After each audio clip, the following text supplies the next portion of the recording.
near my house called Echo Park. It's a beautiful and newly renovated lake and park near my house. The neighborhood used to be shitty and the park used to be shitty, but apparently this neighborhood is via gentrification. I was jogging in the park at midnight, which was my normal time. It's usually just me, the homeless people, and some drunk kids. That night, I was listening to music from my phone speakers. I like to be aware of my surroundings. Went about 20 feet to my left, up a little slope, I hear bang, bang, bang. My first thought was fireworks. Our neighborhood had fireworks going off half the year. Then, two cars started to drive away fast. Their tires were squealing. Could that have been gunshots? I had a pit in my stomach and I thought, no. I kept jogging. After 15 seconds, I stopped and I started to think maybe someone got shot, but I was too scared to go back.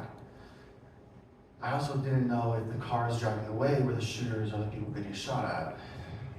I kept thinking, it'd be so embarrassing to go back if it was nothing. I stood a few hundred feet away and I looked back to where I heard the sounds. I saw no one and I heard nothing.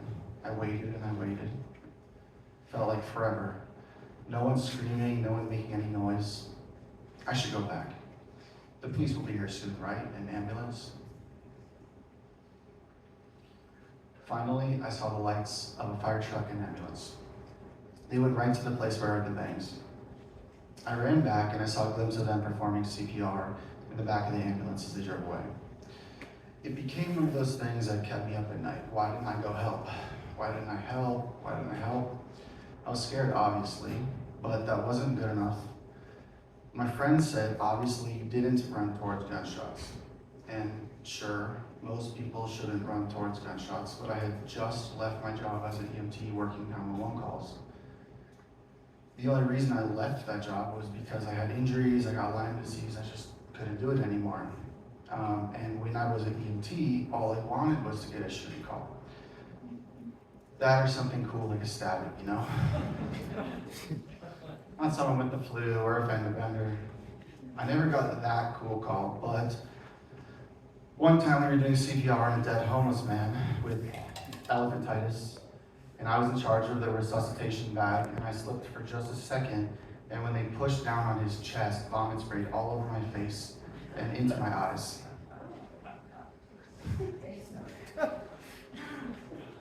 The alpha male mentality of those kinds of jobs is tough. I tried talking to my partner once after a particularly rough call, but he didn't want to talk about feelings. I became an EMT because I wanted to help people, not for stories.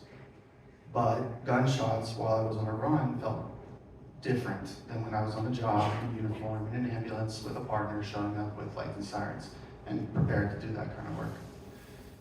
I couldn't shake the feeling that maybe I could have helped. I was right there, I could have held an artery, and whether or not I should have helped, I couldn't figure out why I cared so much. Why was this eating at me? I started to question myself, was this just me wanting to be a hero? Because on one hand, I thought it would have been cool to come home covered in blood, shocking my roommates. I think that's most people's mentality, maybe men more than women, but we want to save someone's life. You feel like a superhero. But on the other hand, I was glad I didn't go. I was already in trauma therapy for my own shit, and more trauma was not gonna help me. My father was shot when I was 9. He was driving home from the office in the middle of the night.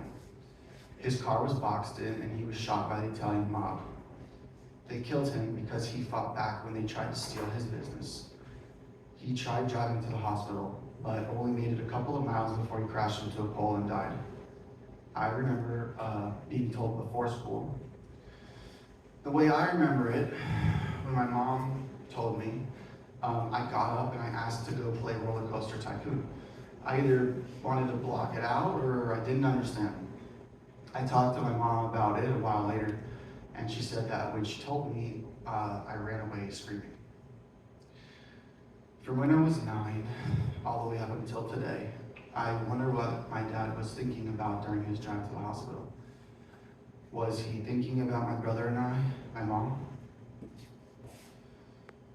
I've always been pissed at him because when my mom left him, he treated my mom, my brother, and I like shit.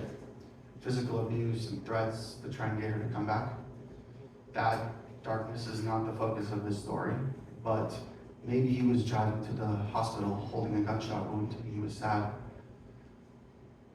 Maybe he realized he wouldn't get a chance to ever apologize or make it up to us.